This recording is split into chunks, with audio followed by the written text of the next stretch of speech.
Oke, malam ini kita adakan webinar Pertabi Kaltim yang ke-18 ya. Jadi malam ini spesial, kita punya materi yang baru ya, sebelumnya belum pernah kita sajikan, yaitu mengenai welding. Mana welding ini tentunya di semua industri ada, jadi semua industri bakal menemui yang welding.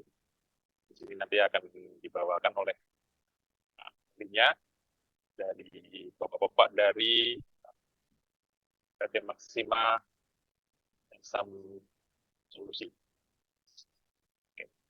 Oke, jadi malam ini kita juga mempunyai dua narasumber ya dari Maxima, dari PT Maxima, yaitu Pak Heris dan Pak Heri. Jadi saling malam ini spesial karena narasumbernya back to back memberikan wawasan yang spesial buat kita mengenai welding.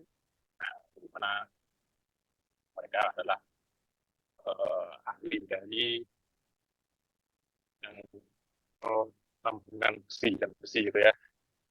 Oke, sebelumnya dari kami jika ada juga kurang berkenan karena kebetulan malam ini agak terlambat dari schedule-nya, mohon maaf, kita tidak keterangan.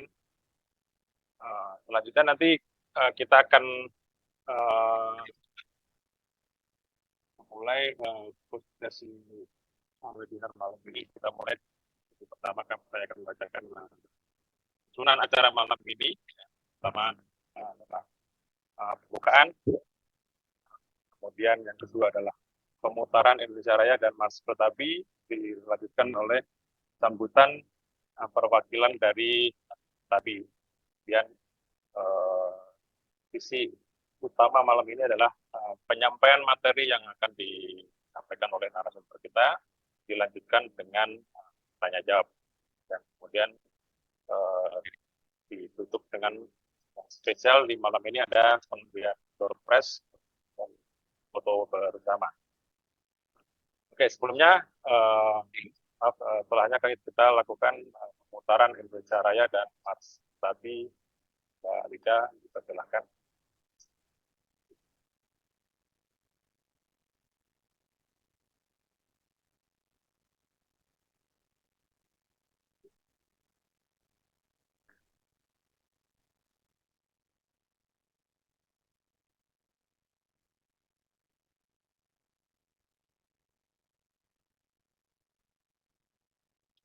Mbak Rida.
kekuasaan dan kemampuan, kekuatan sistem yang berpotensi.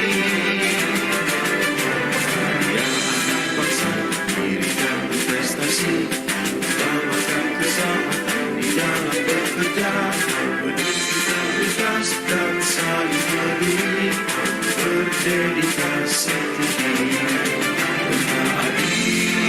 Bertaati, selalu utamakan wawasan safety, kerjasama dan saling peduli, unggul dalam penguasaan teknologi.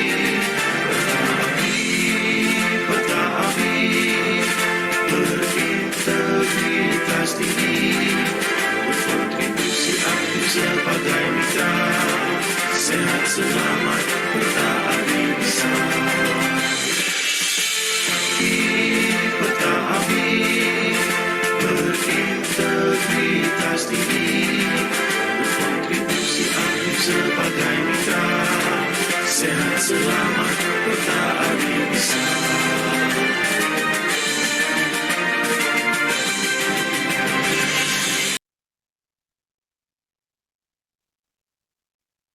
Oke, terima kasih Mbak Ida.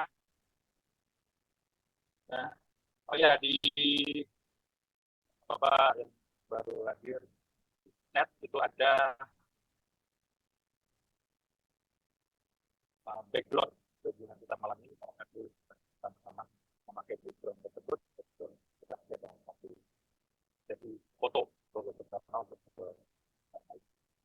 sebelumnya kami ucapkan terima kasih terutama pada sponsor ya, sponsor kita tahun ini, sponsor Kaltim,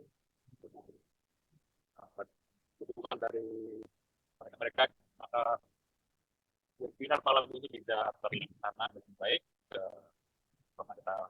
Terima kasih kepada Petrolab Service, Bima Kaltim Utama, Anugerah Sinergi Lampang, dan Maksimal Solusi.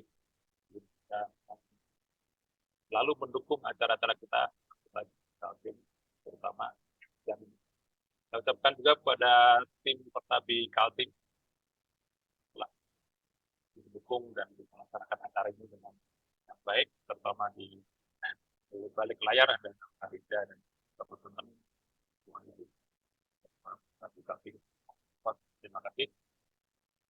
Selanjutnya kita memasuki acara ketiga, yaitu sambutan perwakilan dari Pertabi Kaltim yang akan disampaikan oleh Ketua Pertabi Kaltim, Pak Lampot. Silakan. Oke, terima kasih Bro Sabto ya. Selamat malam Bapak Ibu sekalian yang sudah meluangkan waktunya untuk hadir di acara webinar ke-18 DPD Kaltim ini. Jadi pada malam hari ini saya mengucapkan selamat datang ya kepada rekan-rekan dari DPP, ada Mas Toto, dan juga dari beberapa rekan dari akademisi yang hadir pada malam hari ini. Ada Pak Sri Nugroho dari Undip, temannya Om Heris ini. Jadi beliau mendukung Om Heris nih untuk presentasi malam ini. Ada juga tadi dari Jogja juga ya, Pak Beni ya. Selamat bergabung ya. Jadi memang event ini kami lakukan setiap bulannya, dan di sini kita berbagi sharing tentang sesuatu hal yang baru. Jadi hal-hal yang baru bisa kita datangkan juga. Siapa tahu nanti rekan-rekan sekalian ada yang mau dibahas, silakan aja bisa dihubungi kami DPD Kaltim, karena kami banyak tenaga ahli ya yang memang expert di bidangnya masing-masing. Seperti yang sudah kita lakukan kemarin tentang ban, kita udah lakukan tentang truk juga kita udah lakukan, tentang oli kita udah lakukan, tentang supply chain juga sudah kita lakukan. Jadi malam hari ini memang spesial welding, karena kebetulan ini adalah webinar terakhir di 2025 ini ya. Jadi pada hari ini sponsor Pak Heris selaku sponsor juga, dan beliau juga mau mengisi, kan sangat luar biasa. Jadi dia udah sumbangsi tentang support untuk mendukung setiap acara kegiatan DPD Kaltim. Malam ini juga beliau dengan sukarela mau berbagi. Dan pada malam hari ini akan ada nanti door prize dan hadiah untuk penanya terbaik. Untuk penanya terbaik itu tadi kita sudah sepakat untuk mesin las akan diberikan oleh disponsori oleh Maxima. Jadi buat Bapak Ibu, selamat bergabung, selamat menyaksikan event kita malam hari ini. Semoga event ini bermanfaat. Dan buat Bapak Ibu yang ingin ikut join sebagai sponsor bisa hubungi kami. Masih terbuka, apapun bisa kita diskusikan ke depan. Mungkin itu aja dari saya. Selamat malam, selamat menikmati acara webinar ini, dan terima kasih.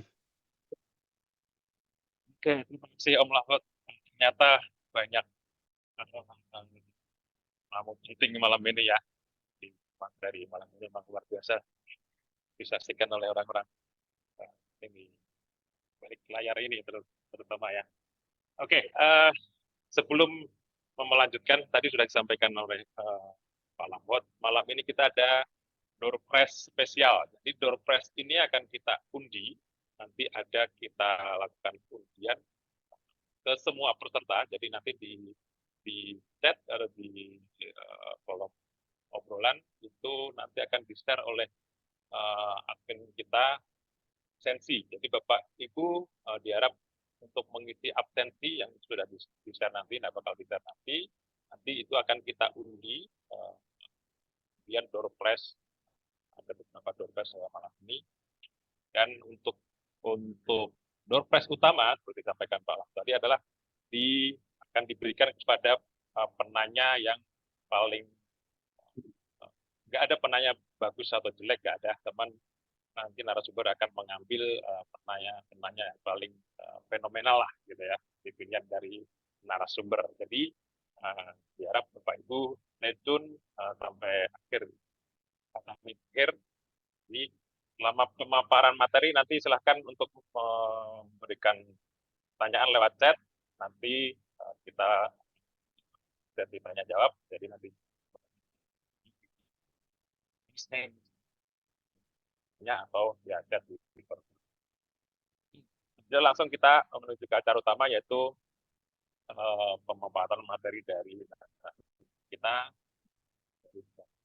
sendiri. Silakan Pak Heri. Baik, terima kasih.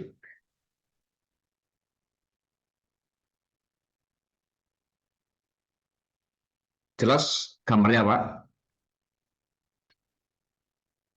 Clear, Pak. Lanjut. Jelas. Oke. Assalamualaikum warahmatullahi wabarakatuh. Waalaikumsalam warahmatullahi wabarakatuh. Luar biasa. Oke, pertama-tama terima kasih atas kesempatan kepada kami bisa diberikan waktu untuk presentasi atau sharing mengenai welding. Terima kasih ke Pak Lahot, kemudian Pak Sabto, Pak Dirut, dan juga senior saya, kebetulan profesor kita yang dari Undip. Beliau hadir untuk bisa join, jadi agak malu juga kalau jelaskan mengenai welding ya, karena beliau lebih ahli dibanding saya. Tapi saya cobalah untuk sharing. Baik, hari ini, malam ini kami akan mencoba memberikan dua materi mengenai welding di mining. Yang pertama adalah proses SMAW, yang kedua adalah proses pemotongan. Jadi dua proses ini adalah dua proses mutlak yang biasa dipakai di pertambangan. Pertama SMAW, yang kedua adalah proses oxyflame cutting. Mungkin sebelum kita mulai, mungkin izin Pak, saya kenalkan mulai diri saya sendiri ya, supaya lebih aware dan bisa lebih kenal dekat dengan kami.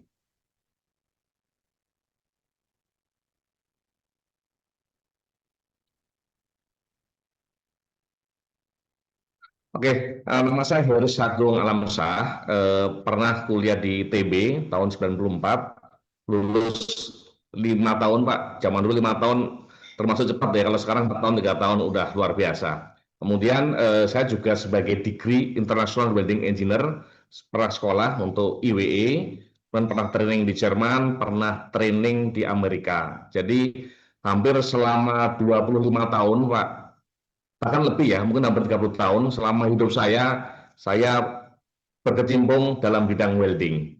Untuk saat ini pengalaman bekerja pernah di Total Indonesia selama setahun, kemudian di otomotif 2 tahun, pernah di Patria. Nah, mungkin banyak yang kenal dengan Patria. Itu 10 tahun di sana sebagai manajer PE dan QC manager. Habis itu pindah ke kompetitor di SSB selama hampir 5 tahun di remanufacturing sama set service. Terakhir di Epiroc selama 3 tahun menjadi regional manager area Kaltim dan Kaltara. Tahun 2020, 1 bulan sebelum krisis, saya resign usaha sendiri. Jadi sampai sekarang masih di Maxima dan CPM. Kalau Maxima kami distributor welding, kalau CPM adalah jasanya atau servisnya. Demikian singkat mengenai profil kami. Oke, jadi yang pertama kita mau menjelaskan singkat mengenai SMAW proses. Jadi SMAW itu adalah shielded metal arc welding atau singkatnya adalah SMAW. Definisi welding. Nah, welding itu adalah proses menjoin antara metal ke metal dan pengisinya itu dengan menggunakan panas pakai filament metal. Jadi join antara metal dan metal dengan cara dipanaskan menggunakan kawat las oleh apa? Oleh A atau busurnya. Nah, untuk SMAW untuk pengisinya adalah metal elektrod atau kawat las. Kemudian untuk gas shieldingnya, jadi kalau kita ngelas harus ada gas shielding. Gas shielding itu adalah pelindung, gas pelindung supaya tidak ada hidrogen, udara masuk ke dalam fusion metal. Itu dibakar dari fluxnya di bagian luarnya. Kemudian banyak orang bertanya, apakah SMAW itu apa saja sih prosesnya? Banyak orang bilang SMAW ada MMA, manual metal arc, itu sama. MMA, SMAW sama. Atau sebagian teman-teman bilangnya stick welding atau hand welding. Jadi macam-macam sebutannya. Ada SMAW, ada MMA, ada stick welding, dan juga ada hand welding. Prosesnya sama, yaitu kelihatan di sini Pak ya, kelihatan di sini ya. Ini saya klik di sini. Itu adalah menjoin antara material, kemudian ada kawat las yang dipanaskan sehingga leleh di sini. Nah, lelehan ini bergabung dengan metal itu jadi satu. Itu prinsip dari welding. Nah, apa prosesnya? Prosesnya seperti ini. Lihat Pak, gambarnya Pak.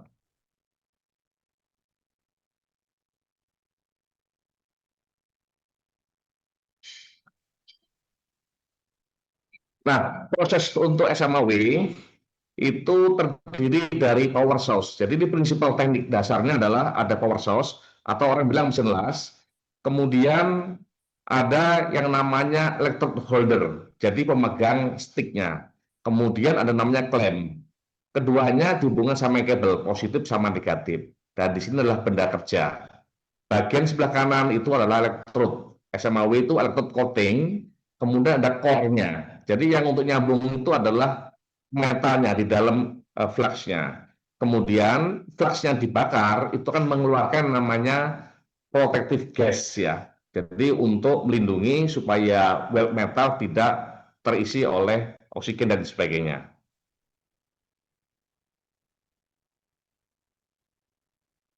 Nah, banyak pertanyaan berikutnya adalah gini.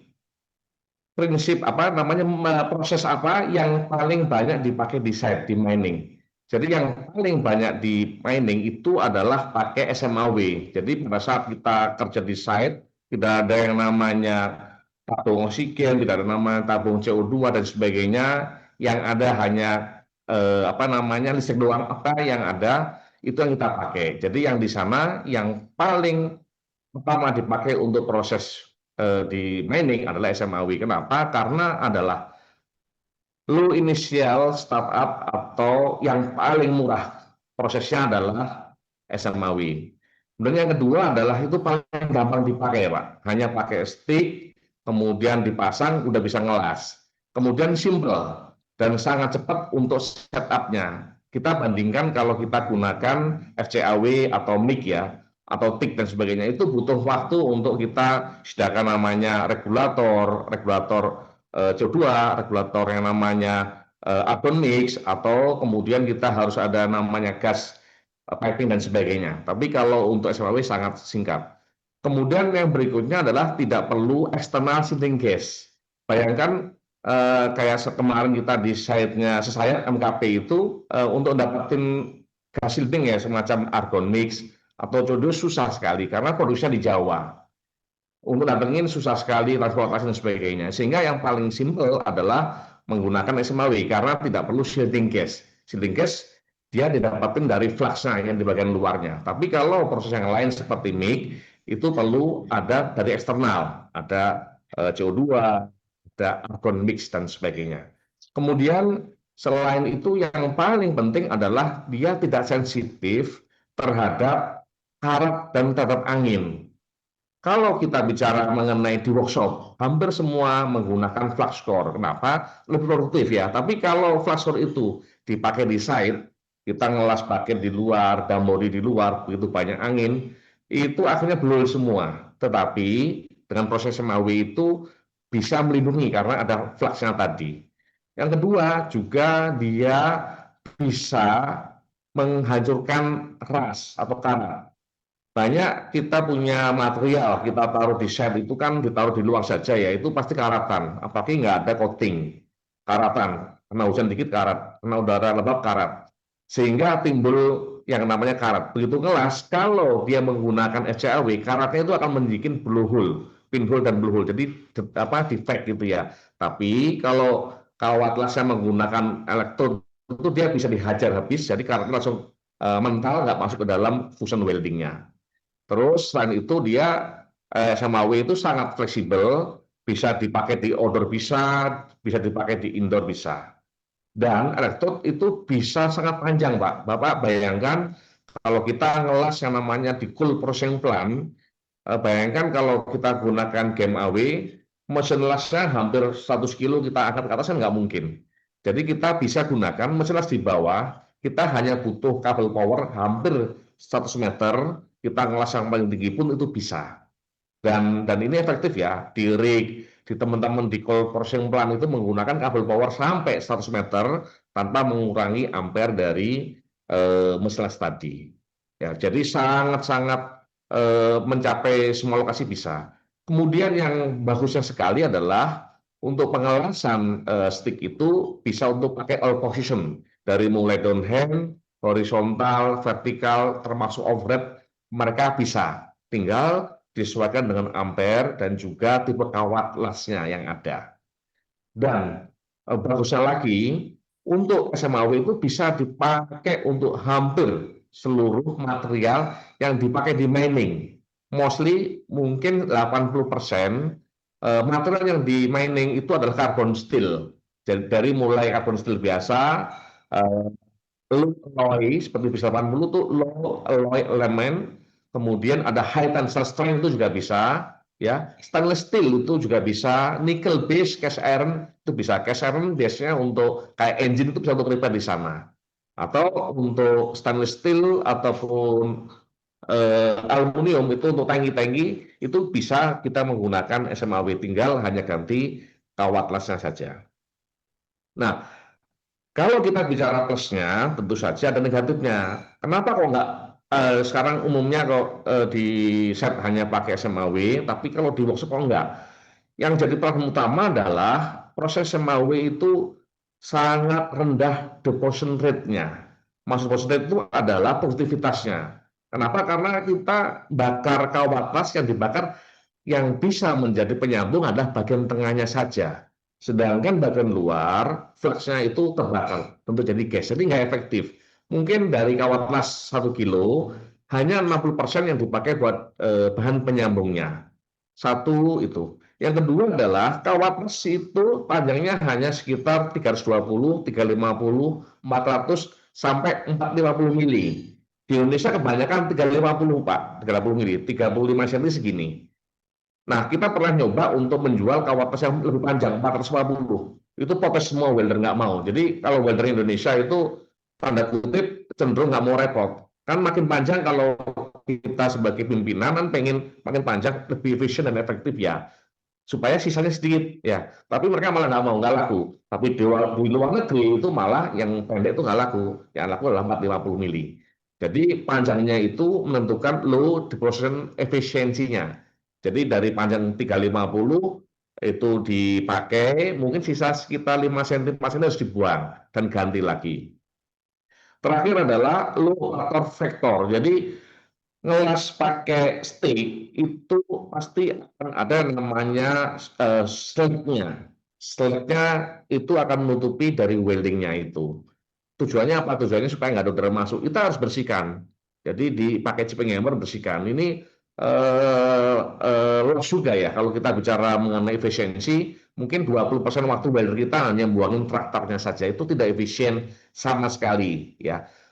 Yang paling penting adalah dia tidak bisa menggunakan mekanisasi. Jadi harus manual. Ya, jadi plusnya tadi itu bisa sangat efisien, tetapi negatifnya nggak efisien, nggak produktif, dan nggak bisa mekanisasi. Poinnya untuk di dalam mining apa yang kita lakukan? Yang dilakukan adalah begitu pertama kali kita bikin operasional di set tertentu, di awal menggunakan SMAW dulu. Tapi begitu kegiatan repair maintenance itu sudah cukup banyak, mulai dipikirkan kita ada workshop, mulai dipikirkan kita menggunakan proses MIG atau SCAW supaya lebih efisien, lebih proses lebih bagus dan lebih produktif.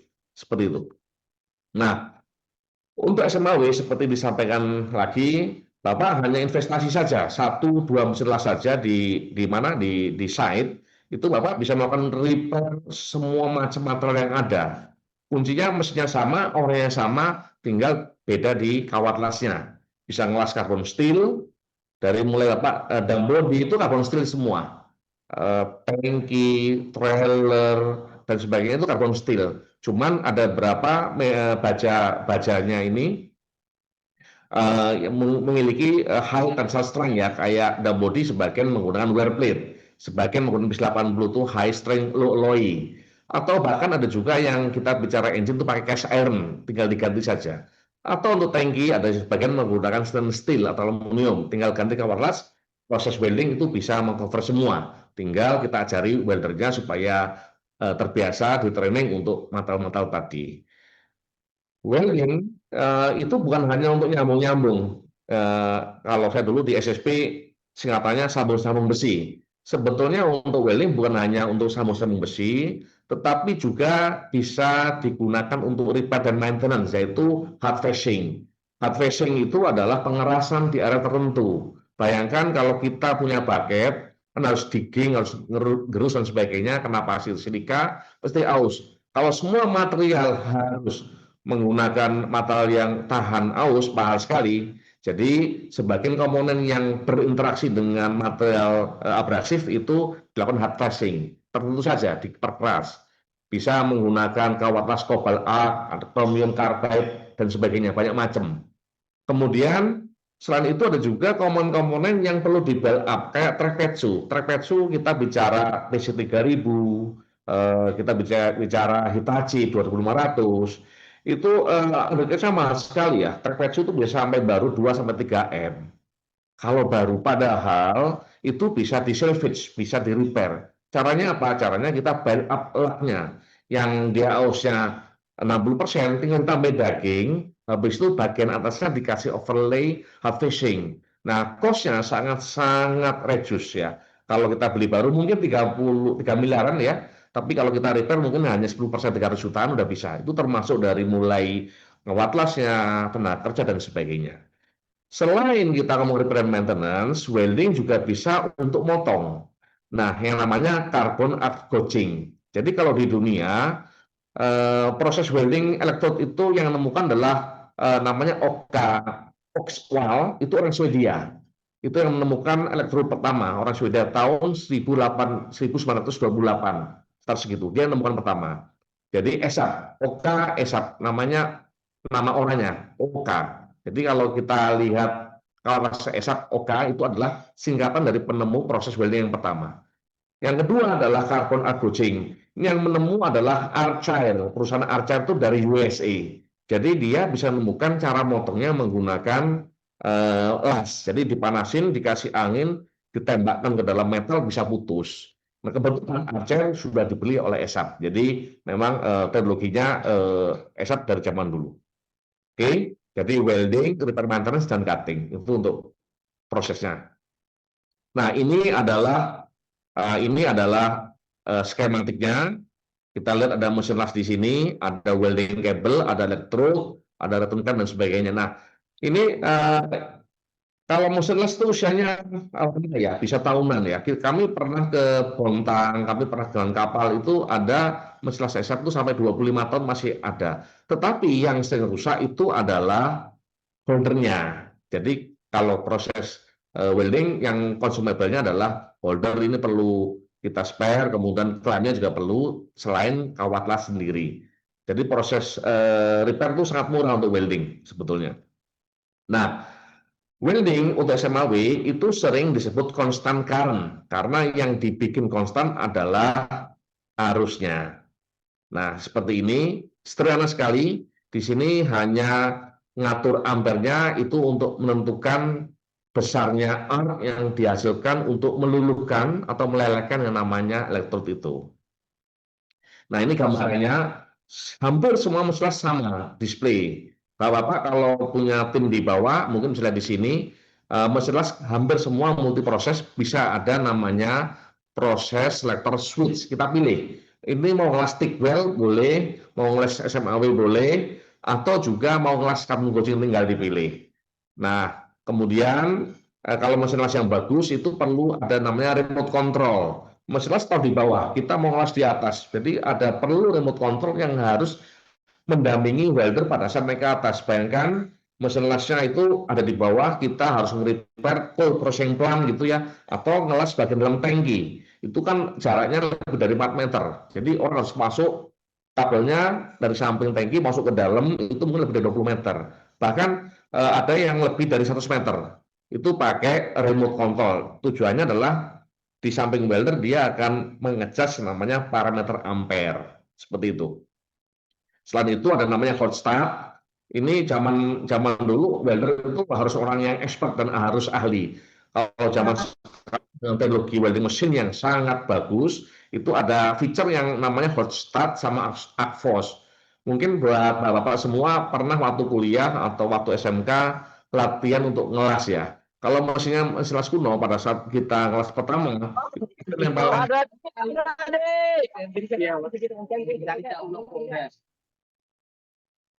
pasti nempel. Jadi di sini ada feature namanya hot start control. Jadi kita tinggal tinggikan, langsung ngelas nggak akan nempel.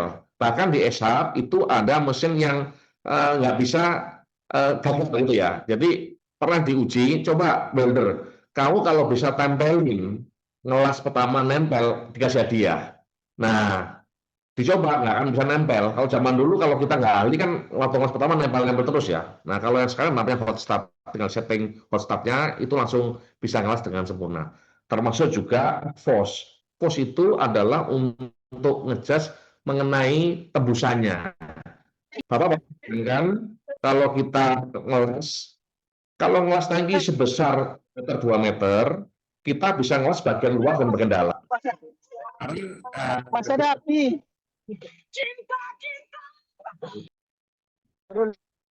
Sekarang kita Cara sendok ya? dulu, Pak. Oke. Kalau yang mau Oke, sekarang bayangkan Pak bahwa kita harus kelas pipa Pak. Tekanan tinggi seperti pipa LNG itu sampai 200 bar. Kalau kita pipanya besar kita bisa ngelas luar dan dalam. Nah, tapi pipanya kecil, katakanlah 2 in 3 inch. Bagaimana supaya ngelas bisa tembusan? Nah, itu adalah fungsi dari ACFOS control. Jadi welder akan selalu setting mengenai ACFOS control di penetrasinya bisa masuk apa enggak, sehingga kebentuk namanya keyhole atau lubang kunci supaya memastikan bahwa tembusannya berjalan dengan sempurna. Nah, fitur-fitur inilah yang menentukan ke kualitas dari pengelasan yang ada. Selain itu ada namanya digital display, itu adalah untuk memastikan bahwa WPS yang ada bisa sesuai seperti prosedurnya. Oke. Nah, ini adalah mesin-mesin Sebentar, Pak. Ini adalah mesin, kelihatan, Pak ya? Jahitnya jahit. Tahu. Bagian yang kecil.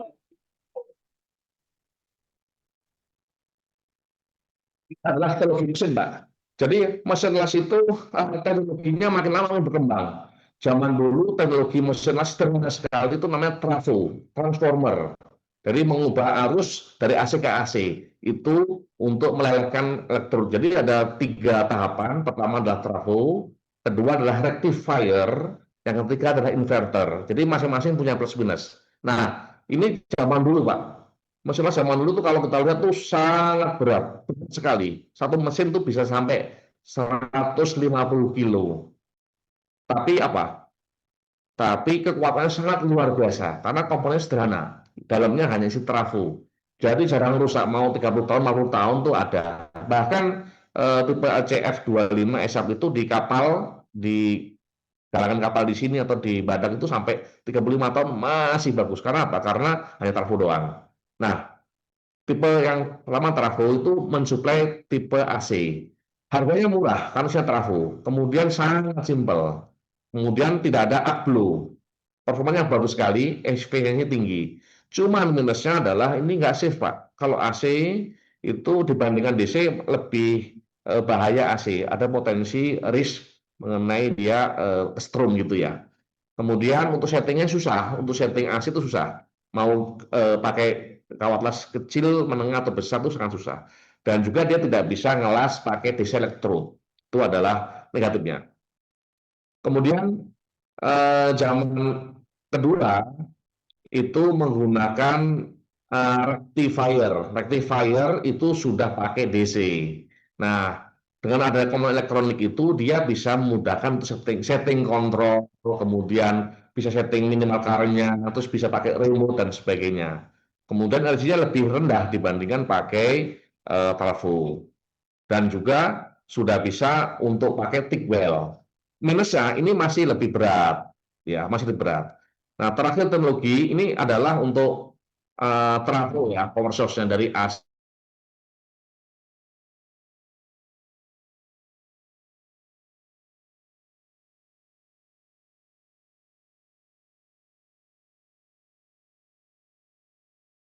Harus voltage-nya rendah supaya lebih aman.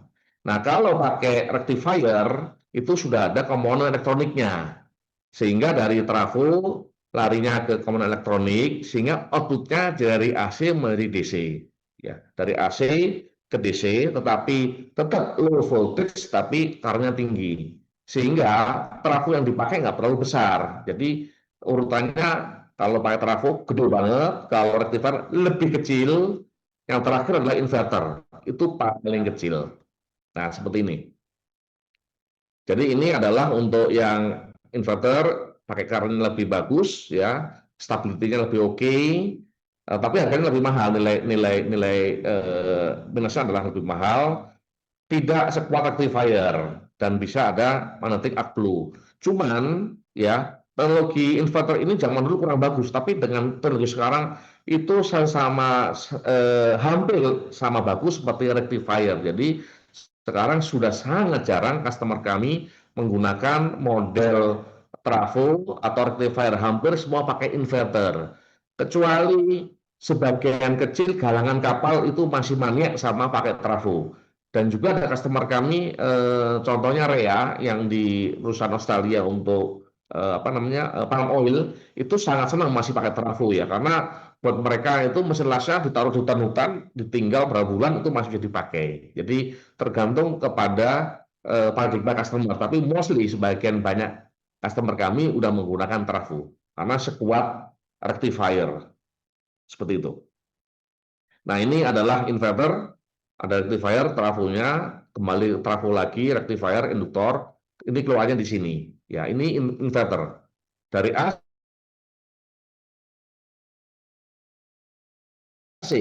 500 low current bermasuk ke sini ke rectifier jadi high voltage low current, di ujung-ujungnya akan menjadi keluar DC, voltage-nya low tapi current-nya bisa tinggi.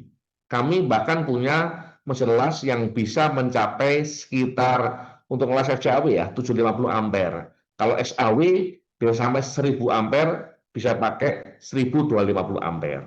Nah, itu inverter. Teknologinya semakin bagus dan semakin kuat. Nah, ini adalah proses yang namanya constant current. Ini untuk menentukan arc length. Kalau mesin las SMAW, kita hanya setup ampernya saja. Nanti besarnya busur. Kalau kita mau ngelasnya banyak, deketin nih elektrodanya ke benda kerja supaya force-nya semakin besar. Itu kuncinya. Jadi kalau welder dia mau pengen penetrasi, pengen tembusan, dia akan deketin supaya arc force-nya, panjang arc-nya lebih besar dan bisa tembus ke dalamnya. Tapi kalau dia capping atau filling itu dia angkat dikit supaya nggak sampai tembus ke materialnya seperti itu. Nah, ini adalah panjang elektrod.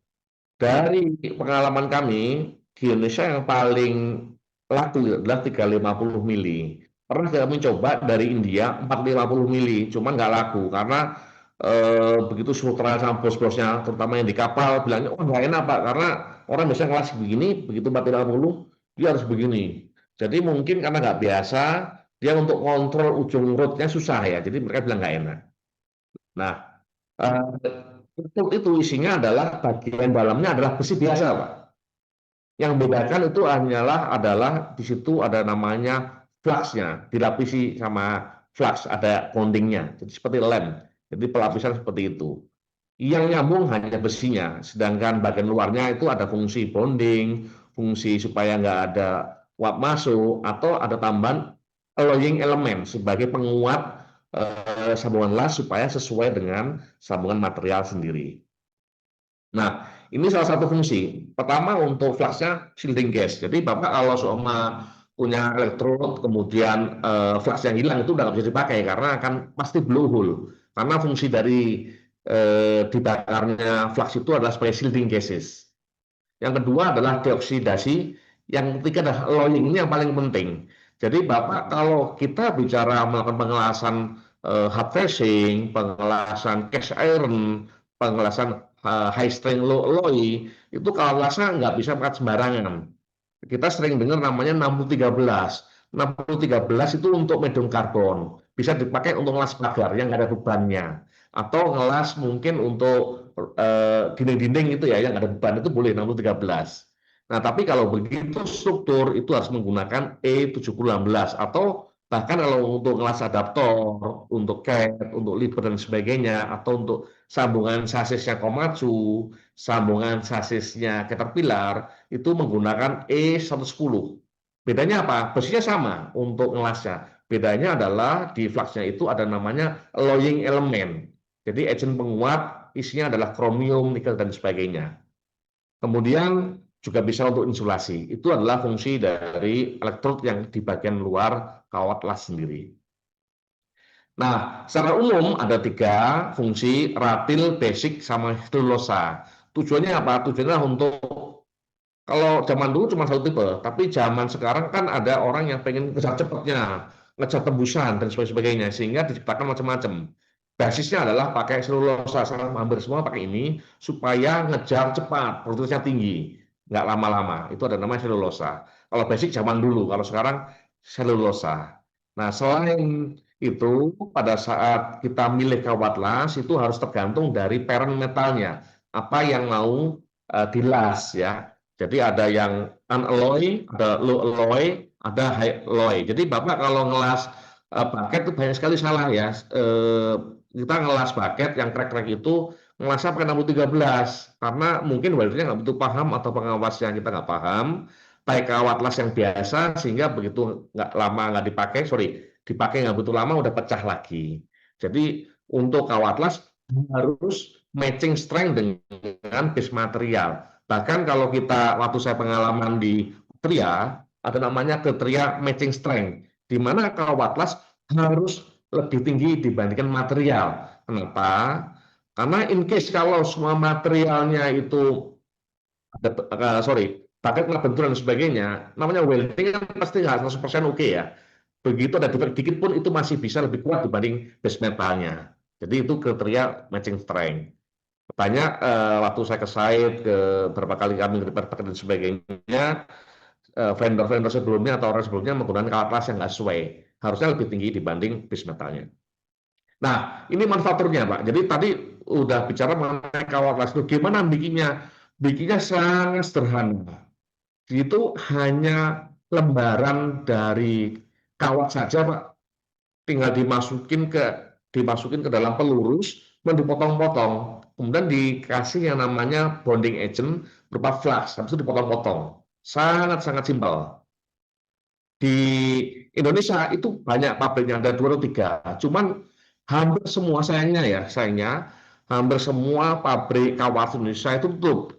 Bukan karena kita nggak bisa, karena di Cina barang yang sangat murah, sangat efisien, sehingga harganya jauh sekali antara produksi Cina sama produksi Indonesia. Contoh, ESAP itu punya di Purwakarta, pabriknya di Indonesia, itu dari tahun 20 tahun lalu, produksinya sangat luar biasa banyak, tapi akhirnya nggak kuat juga. Ditutup gara-gara tidak bisa kompetitif dengan produk Cina.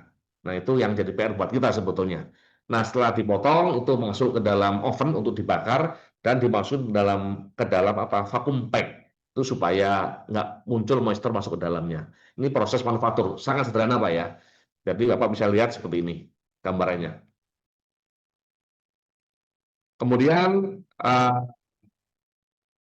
ada flux coating, tadi sama ya, fungsinya ada namanya hermetic seal, tujuannya supaya nggak ada tidak ada uap air masuk dan juga tidak patah ya. Kalau las yang bagus itu nggak kena, kalau kena uap air itu gampang retak dan patah. Jadi yang bagus memang dipakai vakum, tapi kalau yang murah biasanya pakai karbon saja. Kadang-kadang begitu dibuka sudah pecah-pecah fluxnya, atau kalau jatuh patah. Itu fungsi dari vakumnya.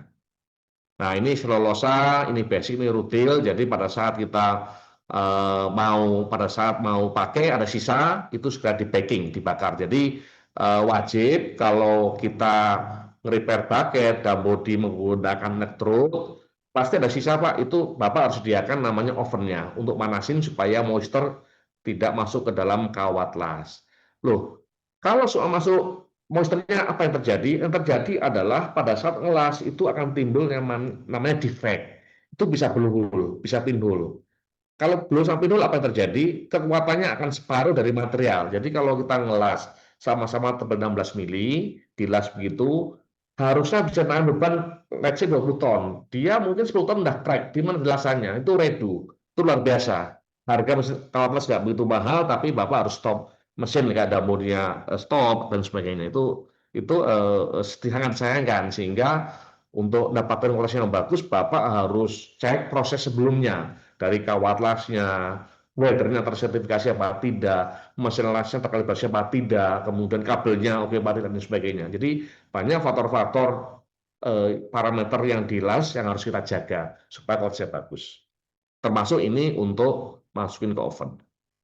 Nah, ini salah satu tadi yang saya sampaikan mengenai remaining electrode, sisa.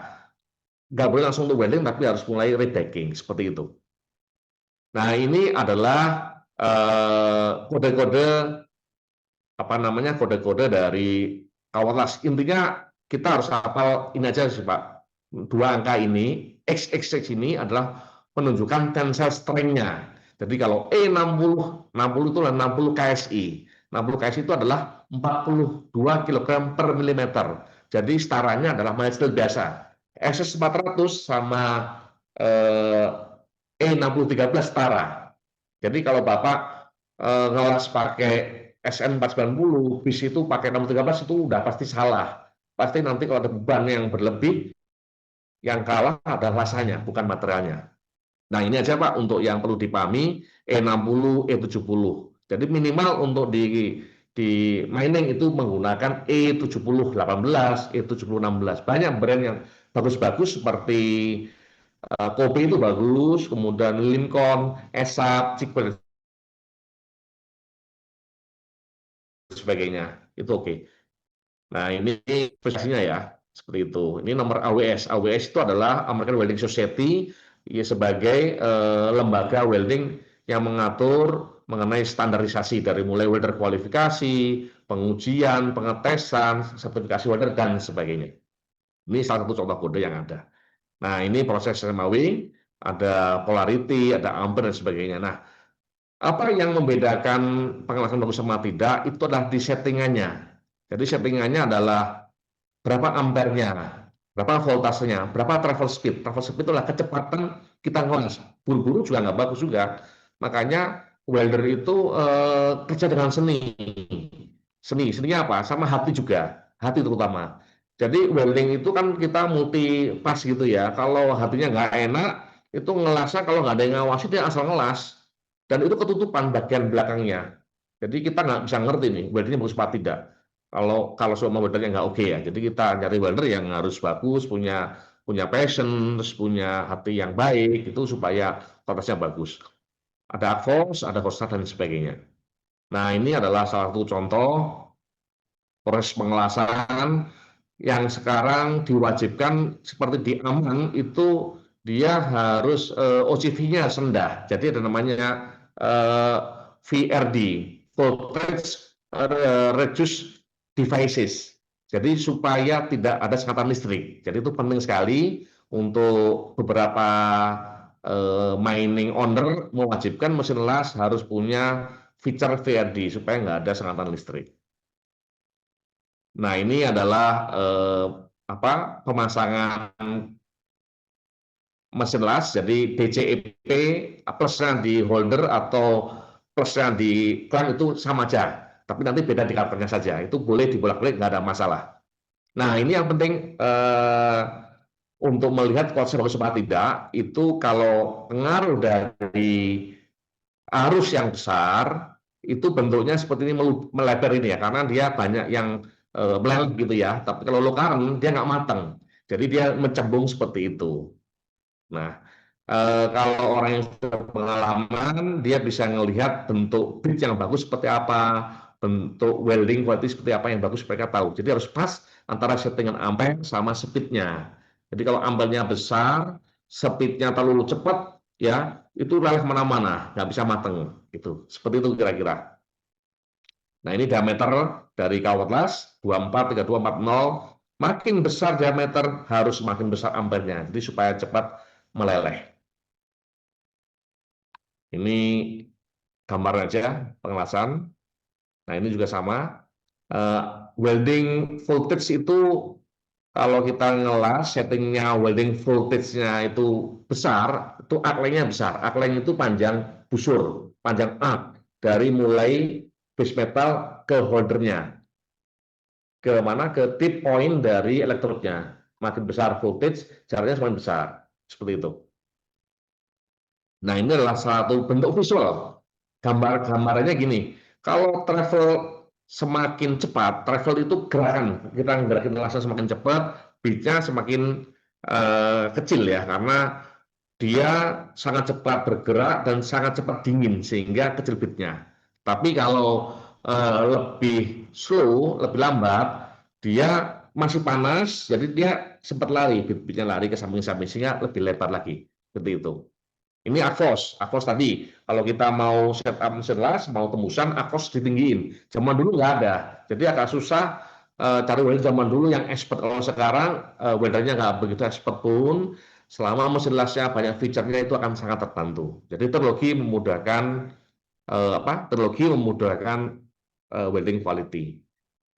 Nah, ini tanpa hot start. Hot start itu tadi adalah pada saat kelas pertama udah panas duluan. Zaman dulu setting ampere 100 ampere ya, begitu kita ngelas bisa nempel karena belum panas. Tapi kalau ada feature hot start, pada saat kita ngelas dia mesin sudah keluar ampernya duluan di awal, habis itu turun lagi. Kalau dia ampernya nggak turun lagi, nanti kepanasan, nanti bisa tembus kemana-mana ya. Kalau hot start hanya di awal ampernya tinggi, habis itu kembali ke normal. Itu fungsi hot start. Jadi Bapak kalau pilih mesin las cari yang ada hot startnya karena membantu welder kita dan menjaga kualitas pengelasannya. Kemudian ini adalah angle-nya pada saat ngelas itu ada banyak macam-macam teknik, ada orang narik, ada orang dorong, itu oke aja, nggak ada impact-nya, tergantung kebiasaan dan tergantung gurunya pada saat teman-teman welder diajari di PLK. Nah, ini adalah angle atau sudutnya. Ini teknik pertama kali kita untuk nyalakan busur. Ada stretching, digesekkan, atau tapping seperti itu.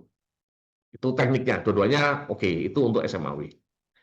Kemudian mantik blow seperti ini.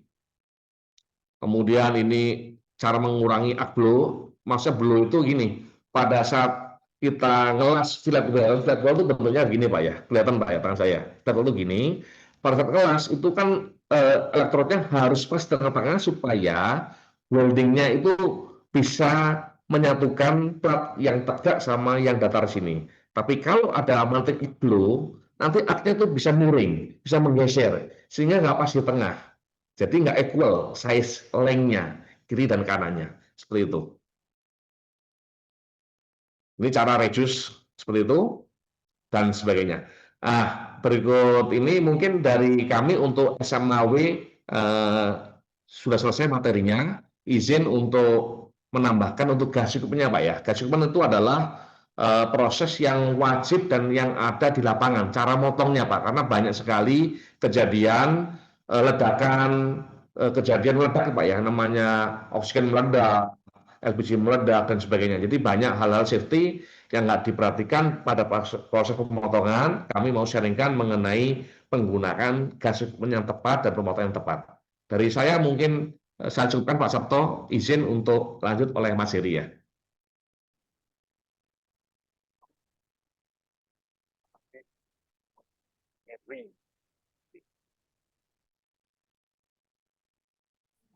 Ya, oke. Selamat malam. Assalamualaikum warahmatullahi wabarakatuh. Masuk suara, Bapak? Ya, Pak. Oke. Oke, terima kasih banyak Om Sabto, Om Lampot, dan Bapak-Bapak semua. Alhamdulillah pada malam hari ini kami dari PT Maksima dikasih kesempatan ya untuk memberikan materi, memberikan sedikit pengalaman paparan materi mengenai welding ya. Dari saya mungkin perkenalan dulu. Nama saya Heri Krisyanto dari PT Maksima selaku Marketing dan Product Develop Manager. Mungkin izin share.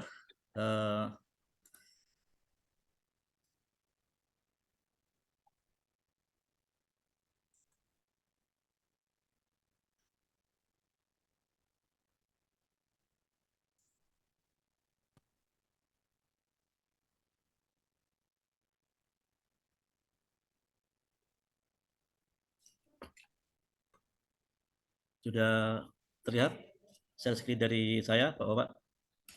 Bisa, Pak. Oke.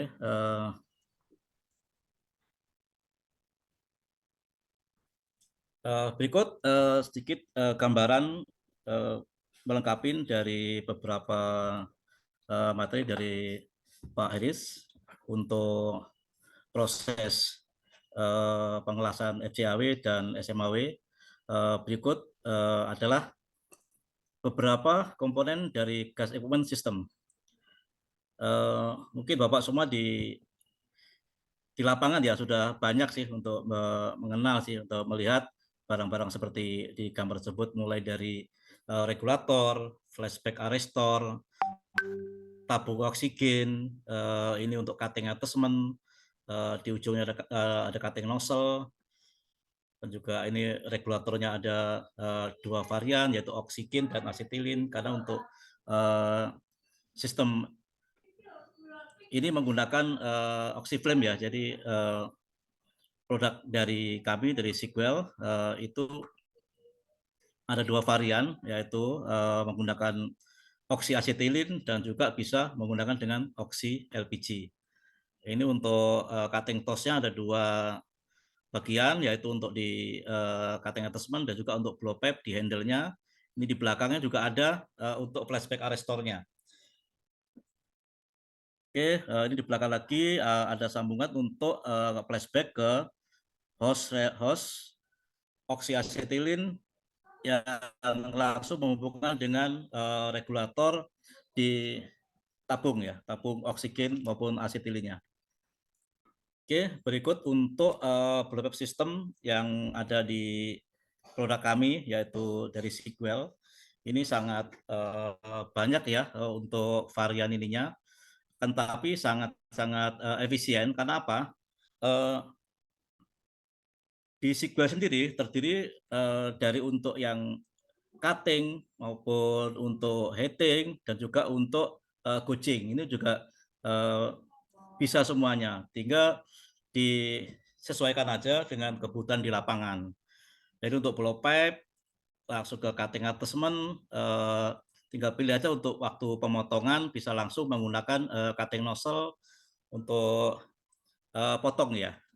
Akan tapi jika welder menginginkan untuk heating, jadi tinggal mengganti aja di blow pipe langsung dengan ada sambungannya yang namanya ini di mixer ya, mixer, dan di ujungnya tinggal menambahkan tipe heatingnya. Ini heating banyak varian dari size 6, 10, 12, bahkan sampai yang tertinggi juga ada. Dan untuk heating yang besar, yang untuk kapasitor besar bisa menggunakan mixer yang setara juga ya dengan kapasitasnya, dengan menambahkan variabel untuk ke heatingnya. Oke, ini di belakangnya untuk safety itu dari Sequel sudah sangat lengkap sekali menggunakan flashback arrestor, baik itu di handle, di cutting toss maupun di regulator. Hal ini sangat-sangat ini ya, untuk Sequel sendiri sangat-sangat concern dengan safety, jadi sangat untuk menghindari terjadinya arus balik dari gas yang ditabung itu sangat berbahaya jika langsung tanpa menggunakan flashback ya. Dan ini banyak saya temui di lapangan itu masih menggunakan potong dengan manual ya. Jadi dengan cutting attachment tapi tanpa menggunakan flashback, dan itu sangat-sangat berbahaya sekali kalau di dunia mining, terutama di perusahaan besar itu akan sangat berbahaya dan itu tidak direkomendasikan. Oke. Berikut. Kan bisa di PDF ya, bisa atau PPT. Yang sebelah kanan bawah, Mas Heri. Gimana Pak? Bentar, Pak. Kanan bawah, di kanan bawah slideshow. Di kanan bawah yang dekat itu.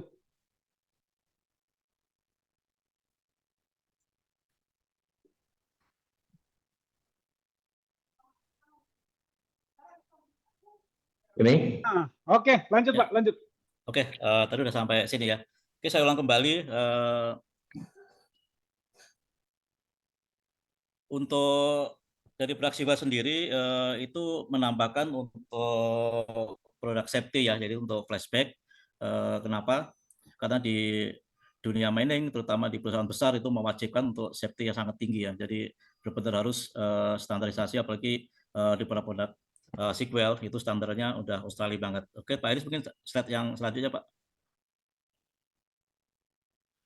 Berikut penampakan lebih jelasnya ya Pak ya untuk proses cutting itu yang di atas itu blow pipe, komponennya di blow pipe dan cutting tersebut bisa jadi satu, untuk tinggal menambahkan untuk potong jadi cutting nozzle-nya, baik itu menggunakan cutting nozzle tipe 41 atau cutting nozzle untuk tipe 44 untuk oksi LPG-nya.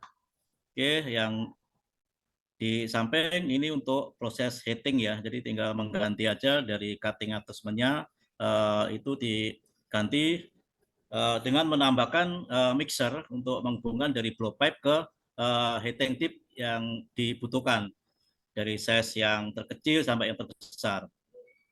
Yang di bawah itu cutting Comet 3 blow pipe heating juga sama, tapi untuk yang tipe yang lebih besar lagi.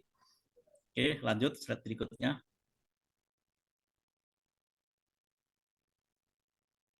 Oke, berikut untuk tipe-tipe regulator ya, yang dari produk Sequel sendiri udah sangat profesional, jadi udah covernya udah lengkap dan dilengkapi dengan untuk safety maupun untuk gasket-nya. Jadi kenapa produk Sigwell sendiri sangat lumayan tinggi ya di harga dibanding di pasaran dengan produk-produk Cina yang lain. Sigwell dilengkapi dengan safety untuk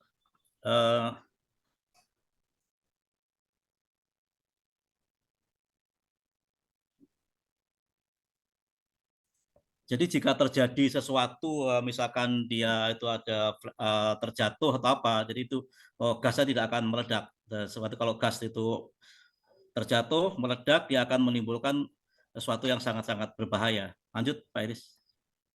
Mungkin saya sedikit tambahi ya Pak ya, yang dimaksud air itu Bapak sering lihat namanya tabung silinder itu kan wajib diikat gitu ya. Nah, sering terjadi di lapangan Pak ya. Operator kita lupa ngikat, tiba-tiba silindernya jatuh. Nah, kalau tipikalnya regulatornya tidak ada cover seperti ini, begitu jatuh, regulator akan lepas dan akan timbul dorongan. Jadi silinder yang beratnya 50 kilo itu seperti rudal, akan nabrak kemana-mana dan itu sangat sering terjadi. Jadi safety-nya adalah harus diikat. Yang kedua memang regulatornya semacam Sigwell itu dilengkapi dengan anti absorbent. Jadi begitu jatuh dia membalaki adapternya, nggak akan putus. Tapi kalau yang mohon maaf yang agak murah itu kalau jatuh bisa patah dan bisa seperti rudal, seperti itu penjelasannya. Jadi aspek safety itu harus diperhatikan mengenai hal ini. Lanjut slide berikutnya, Pak Iris. Berikut untuk innovation ya dari Comet ya tersendiri yang tipe yang lama Comet 700 itu masih menggunakan ini ya tanpa ada covernya, jadi sangat-sangat sederhana sekali dan itu juga masih banyak jual di luaran dengan produk-produk Cina yang lain, akan tapi dengan harga yang sangat murah gitu. Oke, lanjut slide berikutnya.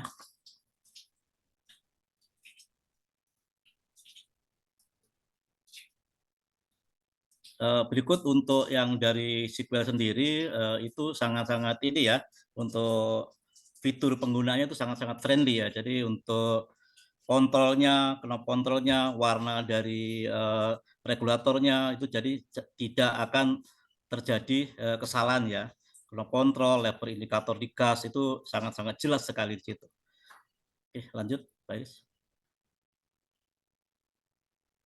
Berikut komponen dari flashback Arto sendiri itu sangat bagus ya dari produk Sigwell sendiri, safety-nya sangat luar biasa. Jadi kenapa dari sisi harga pun sangat tinggi dibanding dengan produk-produk lokal buat Cina, karena ya itu tadi standar Australia memberikan produk yang kualitas tinggi dan juga safety yang sangat tinggi juga. Lanjut, Pak Iris. Berikut varian cutting nozzle ya, yang dari produk Sigwell sendiri itu tipe yang lama itu masih standar, itu dengan warna terlihat dengan fisiknya itu masih silver ya. Sorry agak keemasan, tapi untuk yang terbaru udah dilapisin dengan black nickel, itu udah mendapatkan standarisasi dari Australia sendiri, patennya masih pending tapi udah on proses dari principal Sigwell sendiri. Oke, tipe cutting nozzle ada dua varian, tipe 41 untuk oksi asetilin dan untuk tipe 44 itu untuk oksi LPG. Dan juga ada tipe untuk cutting yang tri-seat ya. Ini ada beberapa tipe varian untuk cutting nozzle, jadi jangan sampai terjadi kesalahan untuk melakukan orderan maupun pemilihan. Lanjut, Pak. Dari produk Sigwell sendiri itu sudah ada kelengkapan ya, yang toolbox set dari gas Comet EC profesional itu yang sudah dilengkapi dengan semua proses potong itu sudah lengkap di sini, dari cutting nozzle, blow pipe, cutting attachment, flashback, sampai ke hose, bahkan untuk safety Google-nya udah ada lengkap sini. Kan tapi juga dari Sigwell ini menyediakan produk yang sesuai kebutuhan. Jadi Comet XC untuk custom. Jadi ada cuma 4 item yang terdiri dari regulator, cutting attachment, dan blow pipe. Jadi lanjut. Nah, berikut sangat mudah ya untuk melakukan perawatannya ya.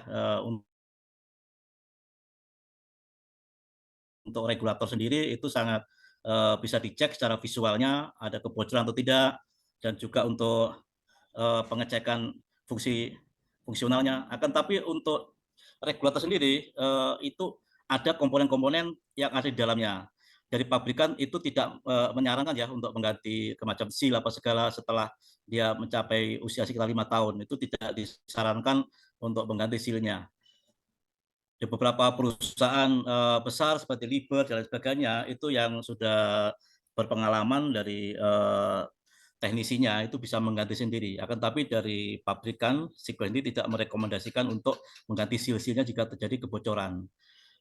Regulator sendiri itu garansi dari Sequel itu 3 tahun. Jadi kalau ada kebocoran seal atau apa itu masih bisa langsung diklaimkan ke prinsipal kami.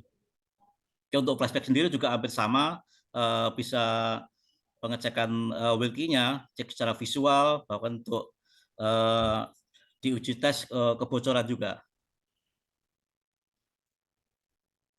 Oke, itu juga agak rekomen untuk ini ya, untuk melakukan penggantian komponen di dalamnya ya. Jadi dari pabrikan itu tidak merekomendasikan untuk servis ya, untuk repair flashback. Untuk host sendiri, host twin dari Sequel itu juga sama, untuk weekly-nya dicek secara visual, ada kebocoran tidak di hostnya, ada retak atau seperti apa, mungkin keinjak karena mungkin dari panjangan dari tempat gas, tabung gas sampai ke media kerja. Dan untuk pemeriksaan 6 bulanan itu bisa dilakukan kondisi pemotongan ya, kausan secara berlebih juga bisa dicek di situ. Karena fungsi potongnya akan sangat-sangat ditentukan ya untuk kualitasnya itu dari misalkan ada kebocoran apa itu akan sangat mengurangi dari fungsi pemotong sendiri.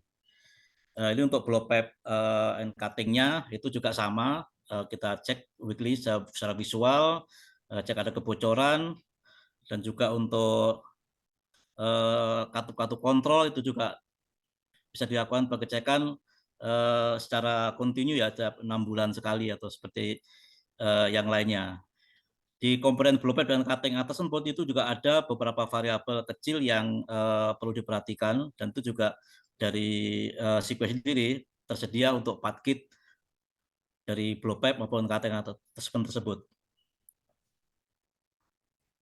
Oke, lanjut Pak Iris. Ya, ini berikut untuk beberapa tipe gas cutting juga ya. Untuk yang tipe Blue Jet itu tipe Caskill, kalau yang di luar itu yang KW2-nya ya. Jadi tipe proporsional di awal tadi, yang tipe keduanya tipe Caskill atau Blue Jet itu untuk tiris 2-nya. Lanjut, Pak.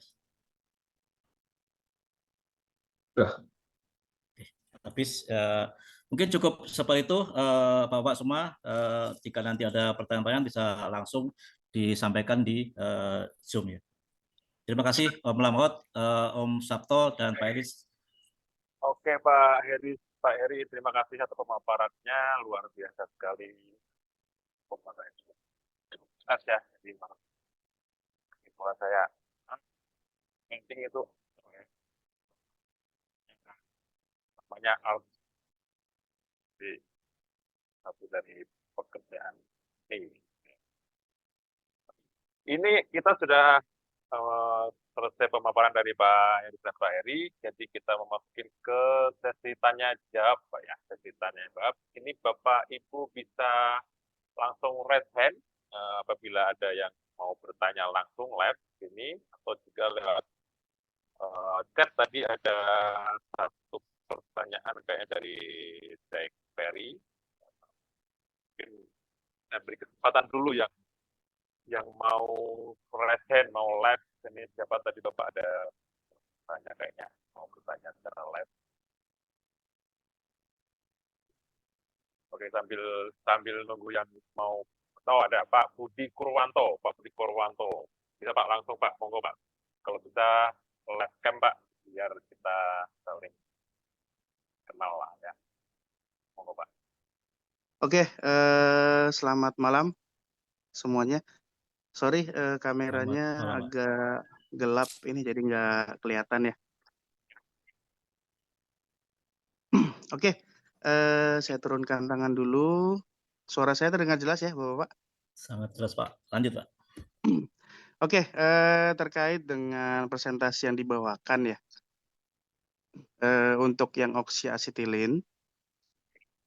Nah ini tadi di awal narasinya tentang safety ya. Saya cuma mau ingin bertanya nih untuk yang flashback arrestor, itu untuk pengecekannya leaking testnya itu seperti apa Pak ya? Terus tadi saya lihat yearly atau bergantian tahunan. Terus tadi juga belum dipaparkan sih untuk fungsi-fungsinya attachment-nya itu keseluruhan. Jadi saya lihat lebih ke brandingnya Sequel ini. Bukan penjelasan terkait dengan safety precaution-nya.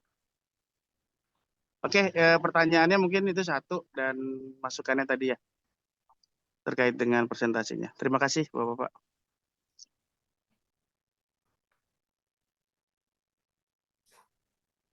Oke, bisa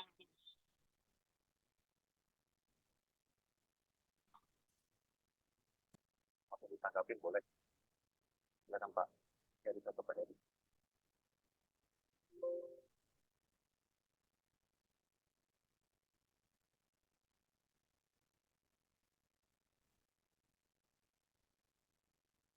Tapi mic-nya kayak belum on.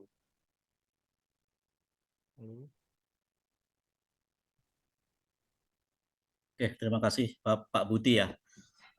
Untuk pengecekan flashback sendiri, kalau dari pabrikan tuh memang ada alat tes tersendiri Pak ya. Tapi untuk di lapangan tuh biasa cuma cek secara visual aja Pak.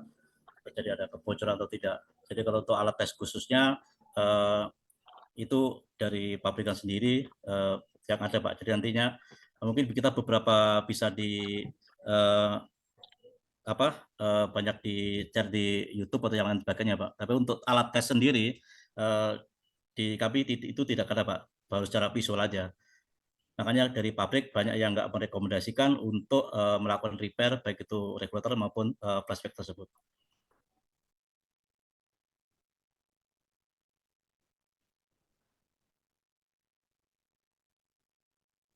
Nanti untuk detail katalog maupun spek detail dari flashback, cutting atau dan lain sebagainya bisa kami sharekan ke Bapak-Bapak semua nantinya. Dari Pak Aris bisa ada yang ditambahin Pak untuk melengkapinya Pak. Oke, jadi flashback restore. Flashback itu maksudnya adalah api balik. Jadi kalau seumpama kita motong, tidak ada yang namanya safety, potensi yang muncul itu adalah waktu kita motong, apinya akan balik kepada oksigen atau kepada LPG atau asetilin. Sehingga supaya api itu tidak balik ke dalam tabung, itu ada namanya flashback arrestor. Di dalamnya ada mekanisme namanya sintering. Dia akan menghindari api masuk dalam tabung. Apa akibatnya kalau seumpama ada flashback? Jadi bisa Bapak bayangkan api yang sangat cepat bergeraknya masuk ke dalam, itu masuk ke dalam tangki. Tangkinya bisa tangki ada dua ya. Kalau kita bicara fuel, kalau di tambang itu kebanyakan menggunakan asetilin. Itu lebih mahal. Tapi kalau di kapal itu gunakan LPG. Kalau LPG nggak diperbolehkan di mining ya, tapi di kapal boleh. Nah, impactnya adalah kalau sampai masuk ke dalam LPG itu bisa meledak, bisa membahaya. Jadi secara safety untuk di mining ataupun untuk di teman-teman di shipyard itu dua harus dipasang, di oksigennya sama di eksternalnya di dekat area regulator. Bahkan untuk beberapa customer kita mewajibkan ada double. Jadi di dekat cutting attachment, jadi di ujung hose ini ada cutting attachment, itu ada yang namanya flashback arrestor, baik dari sisi oksigen, asetilin, dan juga sebelum ke regulator. Itu aspek safety-nya seperti itu, Pak.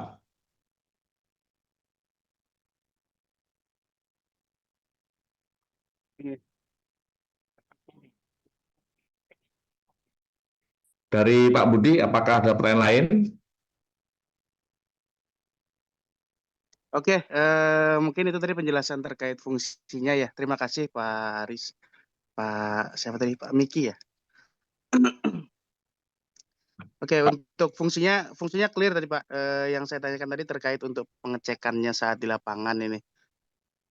Tadi sudah terjawab bahwasannya ada alat tersendiri ya dari Sequel seperti itu. Oke. Oke, selanjutnya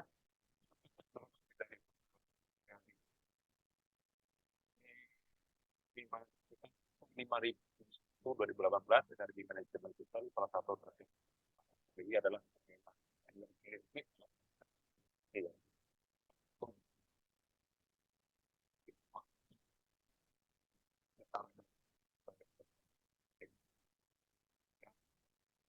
Ini lagi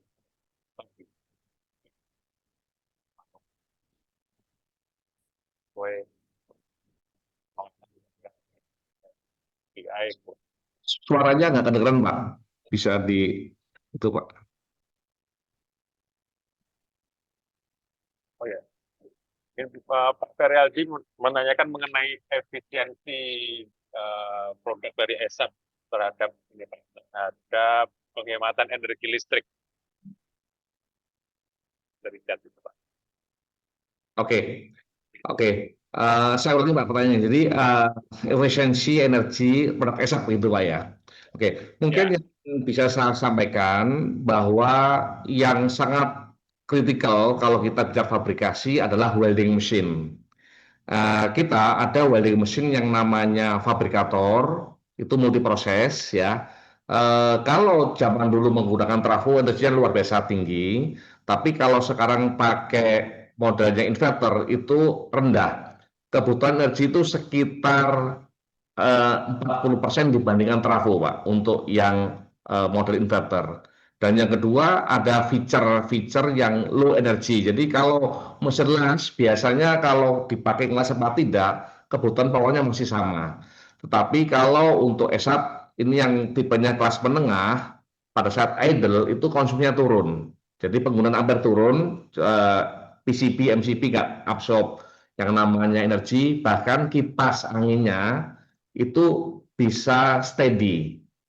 Kecuali pada saat dinyalakan, dia arusnya full. Tetapi pada saat nggak dipakai, dia turun. Ini salah satu feature yang diklaim oleh ESAP, itu efisiensinya bahkan pada saat dipakai itu hanya sekitar 5% saja. Ini berbeda dengan mesin las yang tidak memiliki feature low energy. Itu salah satu untuk produk ESAP yang apa namanya energy friendly seperti itu, Pak. Oke, Pak.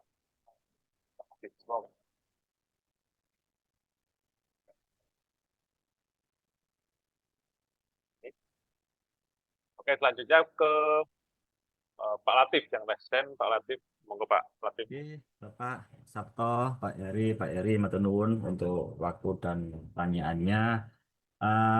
Welding mesin kan ini sifatnya kan alat support Pak ya, tapi kan vital nih. Kebetulan saya di mining, di kuari semen maupun di batu bara. Nah, saya cuman ingin minta penjelasan sih Pak, ketika welding mesin itu rata-rata lifetime pemakaian itu berapa tahun ya Pak ya? Terus kalau misal boleh sedikit di-share, boleh nggak Pak di-share untuk cost maintenance-nya atau owning cost-nya per jamnya? Ya minimal saya dapat hitungan cost maintenance-nya ketika dipakai 5 tahun Pak secara normal. Kira-kira apakah bisa Pak saya dapat detailnya atau dapat penjelasan dari Bapak-Bapak di sini? Mantan nuwun Pak. Oke, langsung saja Pak Latif, Pak ya. Iya Pak. Oke, betul nuwun Pak Latif. Jadi untuk lifetime, seperti saya sampaikan tadi, lifetime dari mesin las itu sangat tergantung sama tipe mesin las. Yang kedua adalah brandnya.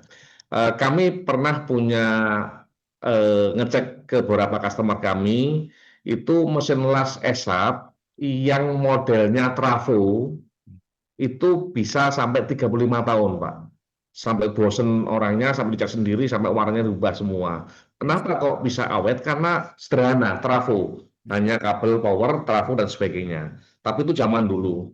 Yang kedua rectifier. Kalau trafo mau merek apapun harusnya sangat kuat ya, karena lagi sederhana, tidak ada elektroniknya. Terus yang kedua rectifier. Rectifier itu mungkin bisa 5 sampai 20 tahun, cuman saya nggak begitu banyak apa namanya melihat di lapangan. Saat ini yang umum adalah ngomong trafo ya, trafo yang dari inverter. Nah, ini yang menariknya. Mesin las inverter itu macam-macam Mbak ya, inverter. Itu ada yang 6 bulan rusak, ada juga yang puluhan tahun ya. Kalau kita bicara harga, tentu saja komponennya kan beda-beda ya. Contoh, kita bicara merek yang cukup bagus di dunia ada 3 atau 4 ya. Miller, Yes. Lincoln, ESAP itu kan sangat cukup terkenal ya. Kami selalu pada saat ketemu customer pesen wanti-wanti ke mereka, mesin las ini itu bisa sampai 10, 15, 20 tahun. Itu bisa awet, Pak. Kenapa? Karena sekarang inverter itu terdiri dari 4 komponen PCB saja. Iya. Power, kontrol, terus kemudian thyristor, dan satu lagi itu untuk display. Ya, tinggal ganti PCB dan harganya nggak terlalu mahal zaman sekarang. Dan itu sangat kuat. Jadi kalau kita mau memaintain, sebetulnya kembali lagi kepada policy perusahaan, apakah after sales service-nya ada, apakah spare part-nya ready. Nah, biasanya overall kita bisa ngomong itu 15 tahunan harusnya masih oke. Kita pernah ada namanya MIG 350, mungkin zaman dulu kan banyak perusahaan Australia Pak ya, Iya. seperti TIS dan sebagainya, itu mesin las 350 ampere, itu semi restore itu masih aktif sampai sekarang.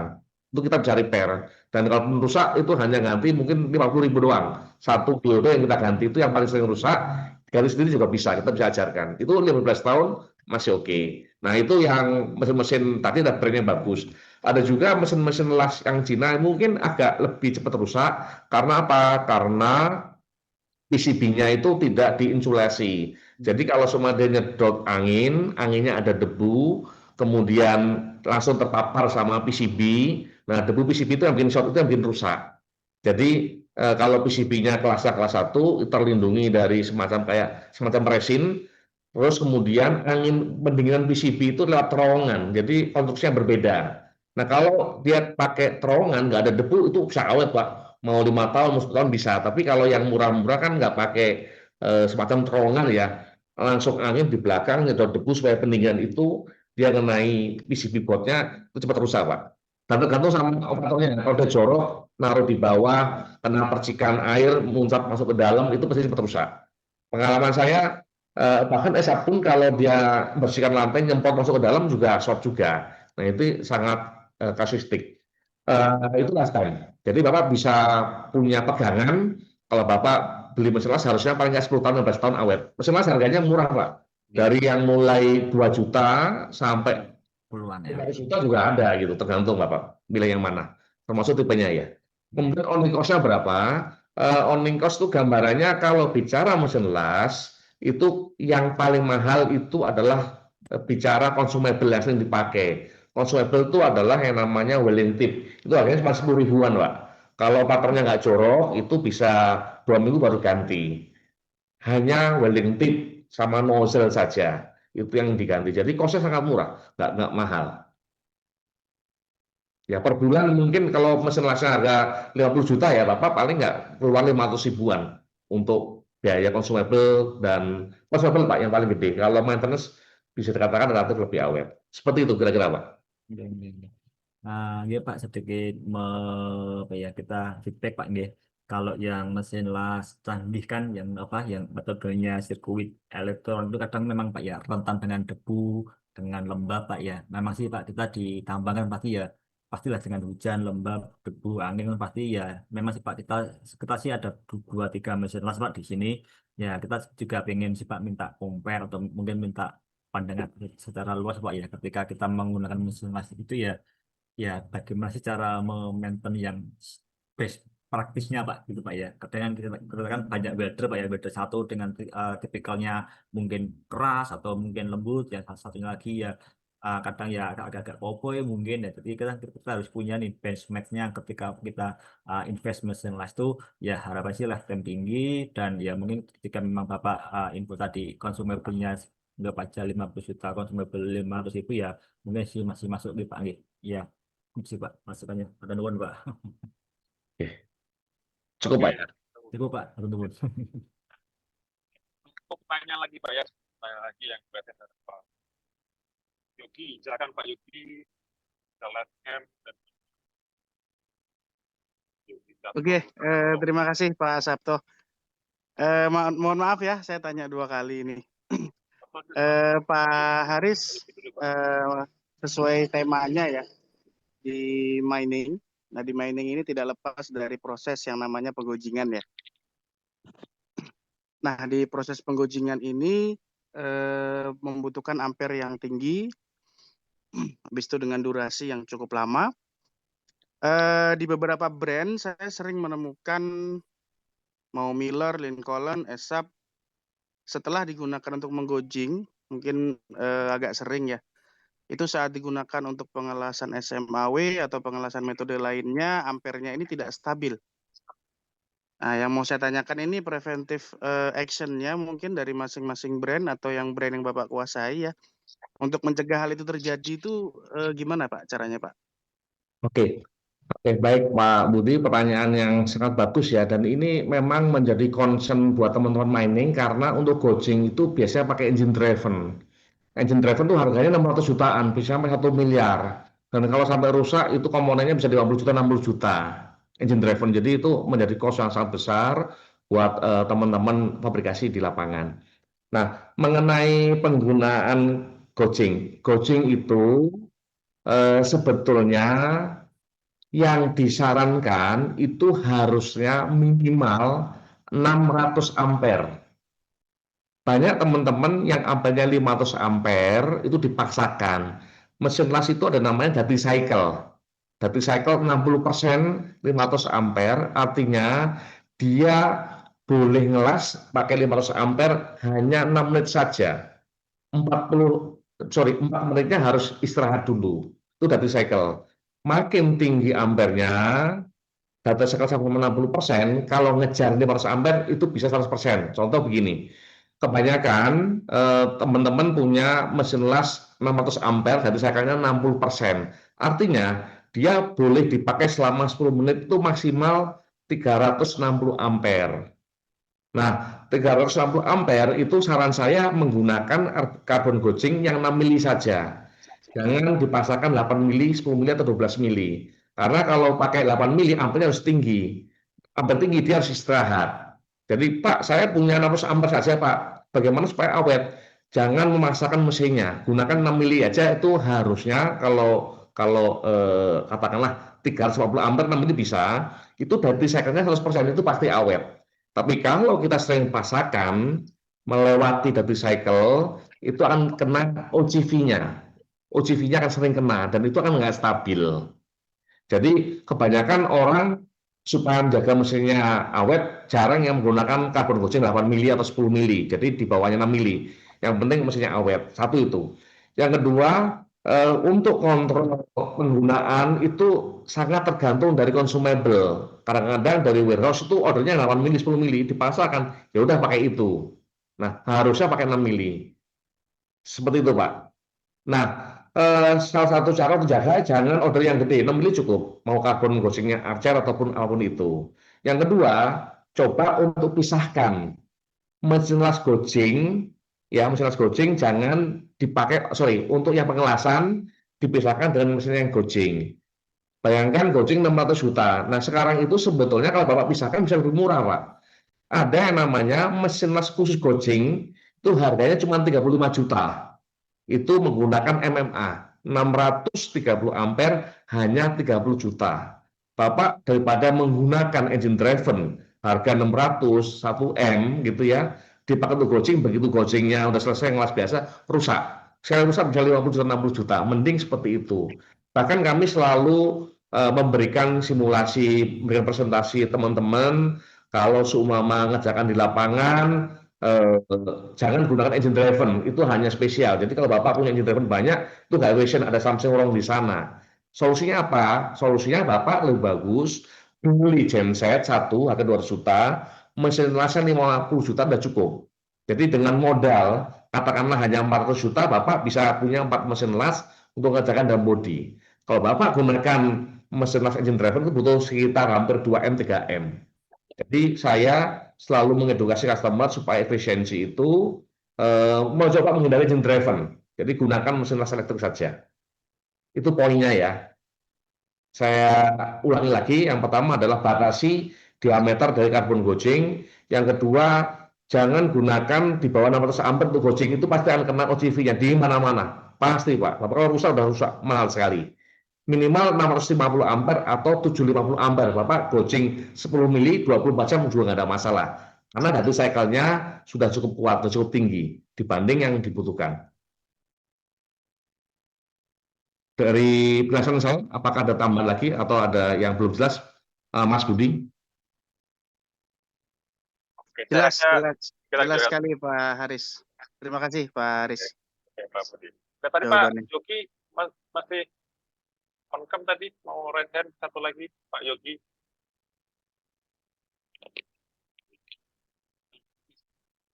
Untuk tanya lagi Pak Yogi tadi, sudah raise hand dari tadi, atau sudah live nih ya? Bisa izin tanya lagi? Oh, oke Pak. Mau Pak. Senior, silakan senior. Iya, selamat malam Pak Heris, Malam Pak Ferry. Pak Sabto, Pak Lamot ya. Sorry, tadi saya agak kurang dengar apa namanya jawabannya. Jadi sebenarnya begini, kalau ya kami gunakan banyak mesin las ya, ada lebih 30-an mungkin di kantor. Dan salah satu penghematan energi yang kita lakukan itu mengatur arusnya. Itu paling musuh besar ya bagi kami. Karena semakin besar arus yang digunakan, otomatis energi listrik semakin besar. Jadi kalau kami petakan itu paling besar memang di fabrikasi dan paling utama itu mesin las kalau kita paretokan.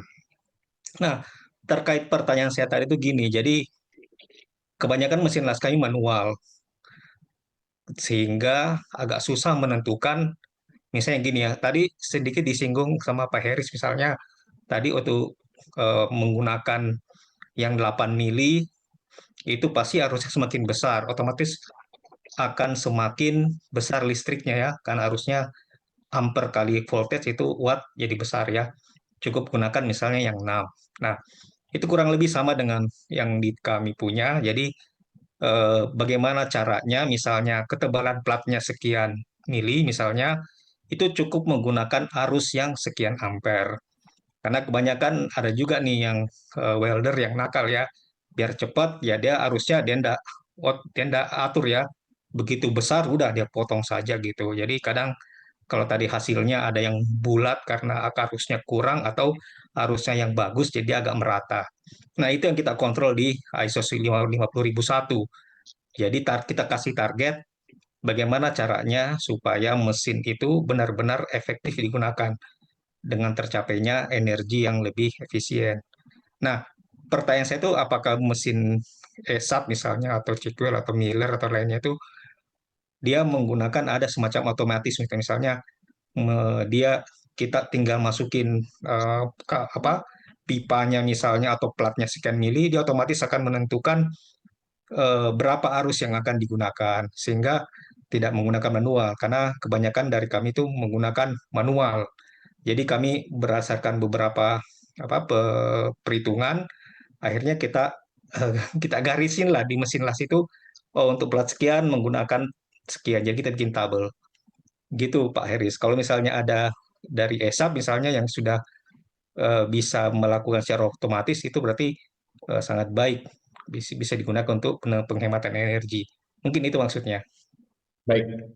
Oke, Pak Renaldi Bahar, terima kasih masukannya. Mungkin saya lebih jelaskan mengenai konseptual dulu, Pak ya. Jadi kalau itu harus dilakukan audit fabrikasi ketol Bapak. Yang pertama kita ingin lihat mesin las Bapak itu tipenya apa. Kalau Bapak masih pakai trafo, kalau trafo itu Bapak pengen awetnya ya, tapi energi itu berlimpah gitu ya. Contoh kalau di kapal itu dia nggak peduli, atau di kayak modelnya palm oil itu udah nggak peduli karena dia punya pembangkit sendiri. Mau dipakai apa nggak peduli, nggak pernah bayar. Nah, yang pertama adalah pastikan bahwa yang mesin las tipe lama trafo Bapak udah ganti, pakai rectifier itu udah reduce. Begitupun rectifier diganti inverter pasti lebih reduce lagi. Jadi kalau Bapak sudah inverter itu udah bagus kalau dari tipenya. Yang kedua, untuk mesin las itu ada namanya economical atau friendly energy. Maksudnya adalah pada saat orang sebenarnya metal tadi itu tetap on kan, Mbak. Mesin las yang biasa, mesin lasnya biasa on, nggak pakai untuk ngelas, itu masih konsum energi, Pak. Contoh kayak setrika, Pak ya. Bapak setrikanya jangan terus, itu akan memaintain panasnya terus menerus. Nah, tapi yang eco-friendly itu bisa mendeteksi begitu dia nggak ada ngelas dalam periode tertentu, otomatis energinya akan berkurang. Salah satu PCB berkurang, kemudian fan-nya yang muternya awalnya cepat jadi lambat itu ya. Modelnya kayak AC, AC itu inverter seperti itu. Disesuaikan antara kebutuhan energi sama aplikasi di lapangannya. Itu yang nomor dua Pak ya, tipenya. Yang ketiga adalah tadi memang betul ada hubungan parameter welding terhadap arus yang dipakai. Nah, apakah mesin las ada? Saya yakin mesin las hampir semua ada Pak, tapi itu feature mesin las yang mahal.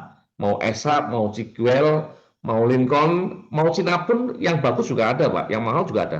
Cina itu yang mahal juga ada loh, Pak. Dan itu juga bagus, saya bilang. Nah, yang bagus itu dia ada presetting. Dia tinggal masukin parameternya. Bapak punya WPS nih.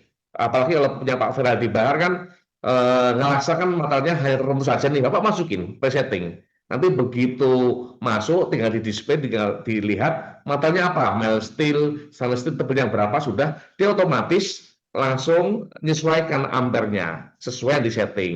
Bahkan itu sudah cloud, itu juga ada di kami, ada namanya cloud manajemen sistemnya.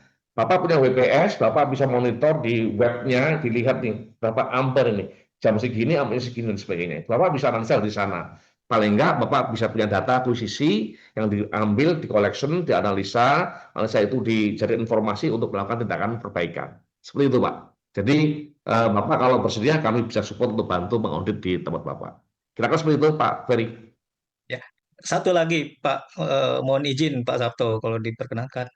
Tadi di slide yang dipaparkan oleh Pak Heri itu ada apa ya, prehot ya, yang ada arus naik ya, arus transient naik itu, kemudian dia normal kembali. Kalau nggak salah di slide eh, PPT yang terakhir. Itu berapa detik Pak itu naiknya itu Pak? Itu mili, Pak, mili. Sekitar 0,1 sampai 0,5. Itu bisa disetting lamanya sama besarnya. Besarnya, iya. Karena itu kan begitu lonjakan arus, ya tegangan pasti daya akan naik juga kan. Tapi cuma milih aja ya. Ya, baik. Terima kasih banyak Pak Heris. Thank you. Sip. Oke, terima kasih Pak.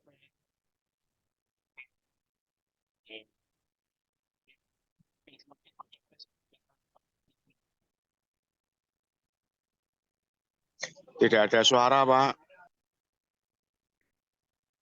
Oh, ya. Sorry. Gimana Pak? Ayo, Mas Sabto, lanjut aja. Tadi nggak kedengaran suaranya. Oke, Pak. Jadi makin seru sebenarnya semakin malam. Cuman ini kita juga ada keterbatasan waktu. Jadi untuk sesi tanya jawab kita tutup sampai sekian. Nanti kalau ada pertanyaan lebih lanjut bisa hubungi PRI di trennya. Oke. Selanjutnya kita akan melakukan pengundian door prize ya. Tapi sebelumnya saya minta Bapak Ibu sekalian untuk on cam ya. Kita akan sesi foto bersama dulu. Monggo Bapak Ibu on cam dulu biar kelihatan ganteng dan cantiknya oleh Ibu ini. Monggo. Mbak Rida bisa dibantu Mbak Rida ya untuk apa namanya tag fotonya Pak Mbak Rida. Ini akan ada beberapa halaman ya, jadi nanti random siapa yang di halaman pertama, jadi pasang foto terbaiknya. Silakan Mbak Rida.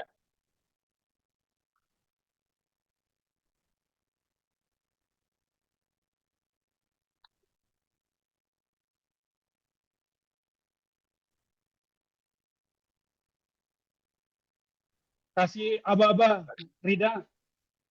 Mbak Rida, Bisa diberikan aba-aba, Oke, Rida. baik Pak. Untuk slide pertama ya Pak. Oke. 2, 3. Untuk slide kedua. 1, 2, 3. Sudah Pak. Oke, thank you, Rida. oke, thank you Mbak Rida. Oke, selanjutnya penghujung acara kita lakukan pemberian door prize ya. Jadi door prize ini ada berapa ya? 4 ya. 4 pertama ada safety vest dari Madura, kemudian dari ada apa namanya, Gilat, helm lat, dan vestnya ada putih dari Mas berupa mesin lat ya. Tadi bapak-bapak penanya nanti ya, terus dipilih oleh arah sumber, saya kasih itu. Maaf, putus-putus, Pak. Mbak Rika bisa di-share Kali Mas Sabto. undiannya? Ya, Pak. Saya bantu, Bro Sabto, saya bantu. Oke, ini saatnya kita akan bagi door prize ya. Jadi, oke Mbak Rida, saya serahkan Mbak ke Mbak Rida yang buat. Yang pertama, safety vest ya. Oke, Sudah terlihat ya Pak? sudah. Safety vest dulu. Kita mulai ya Pak.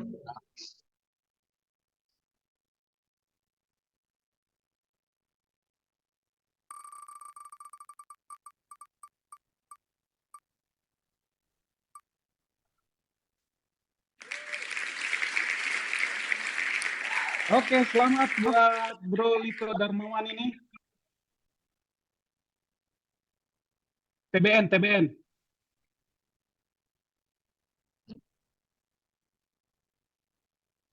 Yang kedua, kacamata las ya. Helm welding helmet. Helm.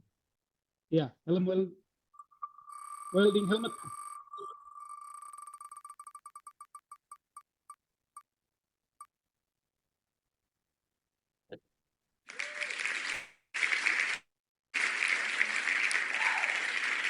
Oke, selamat buat Pak Abdullah Sani.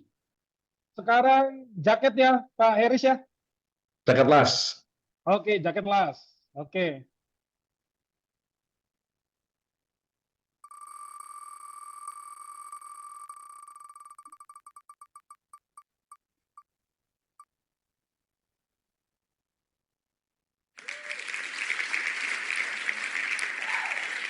Selamat buat Pak Nono Wahyudi. Nah, yang terakhir, mesin las nih ya, Pak Heris ya. Ya. Oke, mesin las. Ini sebenarnya bukan dari penanya Pak ya. Gimana Bro? Oh, mesin las kan dari penanya. Oke, baik. Berarti cuma 3 aja ya. Nanti Pak Heris yang umumin lah. Langsung aja Pak Heris, siapa penanya terbaik Pak Heris? Oke, tadi ada 4 penanya. Pertama Pak Budi Purwanto, kedua Pak Latif, yang kedua Pak Budi Purwanto juga ya, dan terakhir Pak Feldi Bahar. Jadi saya menghitungnya beberapa kali pertanyaan dan yang semangat. Jadi yang saya perhatikan yang pertanyaan sangat oke dan bagus dan mempengaruhi impact kita terhadap mining adalah Pak Budi Purwanto tadi ya. Oke. Oke. Selamat buat Pak Budi Purwanto. Bisa diinfokan nanti Pak nomor kontaknya biar bisa dihubungin ya. Oke, Bro Sabto. Oke, terima kasih Bapak Ibu semuanya. Ini kita sampai di penghujung acara. Jadi acara malam ini kita tutup sampai sekian. Pertama saya ucapkan terima kasih kepada Pak Eris dan Pak Eri sebagai narasumber kita malam ini yang telah menyampaikan ilmunya sangat luar biasa. Jangan kapok ya Pak ya, nanti mungkin tahun depan ada sesi 2-nya. Saya jadwalkan lagi untuk lebih expert gitu ya. Oke, kemudian saya ucapkan terima kasih kepada para peserta semuanya yang telah menghadiri malam ini. Saya ucapkan terima kasih. Sampai jumpa di webinar-webinar selanjutnya. Jadi untuk tahun depan kita akan terus melakukan webinar. Jadi sampai jumpa lagi di tahun depan. Bagi Bapak Ibu yang masih mengejar target tahun ini, target produksi, target penjualan, selamat berjuang, dan yang mau liburan, selamat liburan akhir tahun. Terima kasih semuanya. Saya tutup sampai sekarang. Assalamualaikum warahmatullahi wabarakatuh. Waalaikumsalam. Waalaikumsalam warahmatullahi wabarakatuh. Terima kasih Om Pak. Izin. Semua terima kasih. Recording stopped. Sampai ketemu tahun depan. Sampai ketemu.